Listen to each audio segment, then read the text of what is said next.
দিলীপ বার্তার সকল দর্শকবৃন্দ, কলাকুশলী, শোভানাধ্যায়ী যারা রয়েছেন তাদের প্রত্যেককে শুভ শারদীয়ার আন্তরিক প্রীতি, শুভেচ্ছা ও ভালোবাসা ও অভিনন্দন জানান। আপনাদের চ্যানেলের মাধ্যমে সারা পশ্চিমবঙ্গ তথা সারা বিশ্বব্যাপী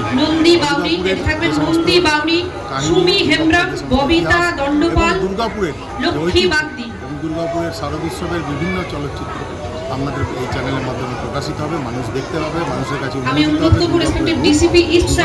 দুর্গাপুর শিল্প, সাহিত্য, সংস্কৃতি, স্বাস্থ্যনগরী হিসেবে পরিচিত, সেটাকে তুলে ধরছেন আপনারা যেভাবে, সেটা সত্যি খুব প্রশংসার দাবি রাখে। আমি শারদ শুভেচ্ছা আবার পুনরায় জানিয়ে এবং আপনাদের চ্যানেলের উত্তরোত্তর বৃদ্ধি কামনা করছি, যাতে করে মানুষের কাছে সত্যের দর্পণ হিসেবে আপনারা কাজ করতে পারেন এবং মানুষের কাছে তুলে ধরতে পারেন। আপনাদের চ্যানেলের